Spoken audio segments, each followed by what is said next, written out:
ಮೊದಲನೆಯ ವಾಚನ ಅರಸರುಗಳ ಮೊದಲನೆಯ ಗ್ರಂಥದಿಂದ ವಾಚನ. ಅಧ್ಯಾಯ 19, ವಾಕ್ಯಗಳು 4-8.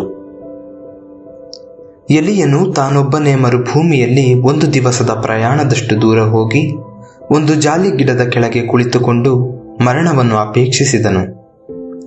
ಸರ್ವೇಶ್ವರ, ನನಗೆ ಸಾಕಾಯಿತು, ನನ್ನ ಪ್ರಾಣವನ್ನು ತೆಗೆದು ಬಿಡಿ, ನನ್ನ ಪೂರ್ವಜರಿಗಿಂತ ನಾನು ಉತ್ತಮನಲ್ಲ ಎಂದು ದೇವರನ್ನು ಪ್ರಾರ್ಥಿಸಿದನು. ಬಳಿಕ ಅದೇ ಗಿಡದ ಕೆಳಗೆ ಮಲಗಿಕೊಂಡು ನಿದ್ರೆ ಮಾಡಿದನು. ಕೂಡಲೇ ಒಬ್ಬ ದೇವದೂತನು ಅವನನ್ನು ತಟ್ಟಿ, ಎದ್ದು ಊಟ ಮಾಡು ಎಂದು ಹೇಳಿದನು.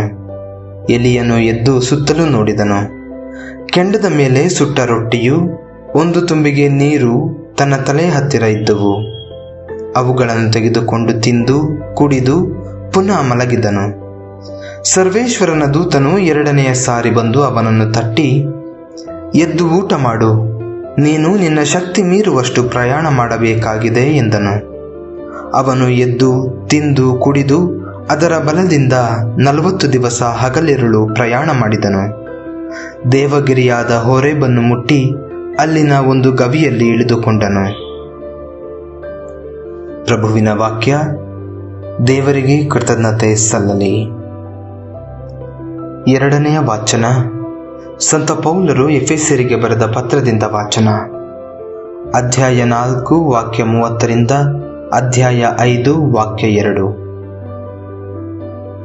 ಸಹೋದರರೇ, ದೇವರ ಪವಿತ್ರಾತ್ಮರನ್ನು ನೋಯಿಸದಿರಿ.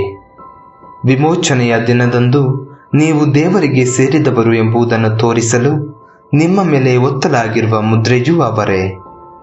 ಎಲ್ಲ ವಿಧವಾದ ದ್ವೇಷ, ದೂಷಣೆ, ಕೋಪ, ಕ್ರೋಧ ಮತ್ತು ಕೆಡುಕುತನವನ್ನು ನಿಮ್ಮಿಂದ ದೂರ ಮಾಡಿರಿ. ಪರಸ್ಪರ ಕರುಣೆಯಿಂದಲೂ ಕನಿಕರದಿಂದಲೂ ವರ್ತಿಸಿರಿ. ಯೇಸು ಕ್ರಿಸ್ತರಲ್ಲಿ ದೇವರು ನಿಮ್ಮನ್ನು ಕ್ಷಮಿಸಿದಂತೆಯೇ ನೀವು ಸಹ ಒಬ್ಬರನ್ನೊಬ್ಬರು ಕ್ಷಮಿಸಿರಿ. ದೇವರ ಅಕ್ಕರೆಯ ಮಕ್ಕಳು ನೀವು. ಆದ್ದರಿಂದ ದೇವರನ್ನೇ ಅನುಸರಿಸಿ ಬಾಳಿರಿ. ಕ್ರಿಸ್ತ ಯೇಸು ನಮ್ಮನ್ನು ಪ್ರೀತಿಸಿ ನಮಗೋಸ್ಕರ ತಮ್ಮನ್ನೇ ಸಮರ್ಪಿಸಿದರು. ದೇವರಿಗೆ ಸುಗಂಧ ಕಾಣಿಕೆಯನ್ನಾಗಿಯೂ ಬಲಿಯನ್ನಾಗಿಯೂ ಅರ್ಪಿಸಿದರು. ಅಂತೆಯೇ ನೀವು ಪ್ರೀತಿಯಿಂದ ಬಾಳಿರಿ. ಪ್ರಭುವಿನ ವಾಕ್ಯ. ದೇವರಿಗೆ ಕೃತಜ್ಞತೆ ಸಲ್ಲಲಿ. ಸಂತ ಯೌವಾನರು ಬರೆದ ಶುಭ ಸಂದೇಶದಿಂದ ವಾಚನ. ಅಧ್ಯಾಯ 6, ವಾಕ್ಯಗಳು 41ರಿಂದ 51. ಆ ಕಾಲದಲ್ಲಿ ಸ್ವರ್ಗದಿಂದ ಇಳಿದು ಬಂದ ರೊಟ್ಟಿ ನಾನೇ ಎಂದು ಯೇಸು ಹೇಳಿದ್ದಕ್ಕೆ ಯಹೂದ್ಯರು ಗೊಣಗತೊಡಗಿದರು. ಅವರು, ಈತನು ಜೋಸೆಫನ ಮಗನಾದ ಯೇಸು ಅಲ್ಲವೇ? ಈತನ ತಂದೆ ತಾಯಿ ನಮಗೆ ಗೊತ್ತಿಲ್ಲವೇ? ಅಂದ ಮೇಲೆ ನಾನು ಸ್ವರ್ಗದಿಂದ ಬಂದಿದ್ದೇನೆ ಎಂದು ಈತನು ಹೇಳುವುದಾದರೂ ಹೇಗೆ ಎಂದರು. ಅದಕ್ಕೆ ಯೇಸು, ನಿಮ್ಮೊಳಗೆ ಗೊಣಗುಟ್ಟದಿರಿ. ನನ್ನನ್ನು ಕಳುಹಿಸಿಕೊಟ್ಟ ಪಿತನು ನನ್ನತ್ತ ಸೆಳೆಯದ ಹೊರತು ಯಾರೂ ನನ್ನ ಬಳಿಗೆ ಬಾರರು. ಬಂದವರನ್ನು ನಾನು ಅಂತಿಮ ದಿನದಂದು ಜೀವಕ್ಕೆ ಎಬ್ಬಿಸುತ್ತೇನೆ. ದೇವರಿಂದಲೇ ಅವರೆಲ್ಲರೂ ಬೋಧನೆ ಪಡೆಯುವರು ಎಂದು ಪ್ರವಾದಿಗಳ ಗ್ರಂಥದಲ್ಲಿ ಬರೆದಿದೆ. ಪಿತನಿಗೆ ಕಿವಿಗೊಟ್ಟು ಅವರಿಂದಲೇ ಕಲಿತುಕೊಂಡ ಪ್ರತಿಯೊಬ್ಬನು ನನ್ನ ಬಳಿಗೆ ಬರುತ್ತಾನೆ. ಹಾಗೆಂದ ಮಾತ್ರಕ್ಕೆ ಪಿತನನ್ನು ಯಾರಾದರೂ ಕಣ್ಣಾರೆ ಕಂಡಿದ್ದಾರೆ ಎಂದಲ್ಲ.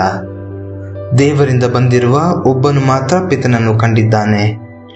ವಿಶ್ವಾಸವುಳ್ಳವನಲ್ಲಿ ನಿತ್ಯ ಜೀವ ಇದೆ ಎಂದು ನಾನು ನಿಮಗೆ ಸತ್ಯವಾಗಿ ಹೇಳುತ್ತೇನೆ. ಜೀವದಾಯಕ ರೊಟ್ಟಿ ನಾನೇ. ನಿಮ್ಮ ಪೂರ್ವಜರು ಮರಳುಗಾಡಿನಲ್ಲಿ ಮನ್ನಾವನ್ನು ತಿಂದರು, ಆದರೂ ಸಾವಿಗೆ ತುತ್ತಾದರು. ಸ್ವರ್ಗದಿಂದ ಇಳಿದು ಬಂದ ರೊಟ್ಟಿಯಾದರೂ ಹಾಗಲ್ಲ. ಅದನ್ನು ತಿನ್ನುವ ಯಾರಿಗೂ ಸಾವೆಂಬುದು ಇಲ್ಲ. ನಾನೇ ಸ್ವರ್ಗದಿಂದ ಇಳಿದು ಬಂದ ಜೀವಂತ ರೊಟ್ಟಿ. ಈ ರೊಟ್ಟಿಯನ್ನು ತಿಂದವನು ಚಿರಕಾಲ ಬಾಳುತ್ತಾನೆ. ಲೋಕೋದ್ಧಾರಕ್ಕಾಗಿ ನಾನು ಅರ್ಪಿಸುವ ನನ್ನ ಮಾಂಸವೇ ನಾನು ಕೊಡುವ ರೊಟ್ಟಿ ಎಂದು ಹೇಳಿದರು. ಪ್ರಭು ಕ್ರಿಸ್ತರ ಶುಭ ಸಂದೇಶ. ಕ್ರಿಸ್ತರೇ ನಿಮಗೆ ಸ್ತುತಿ ಸಲ್ಲಲಿ.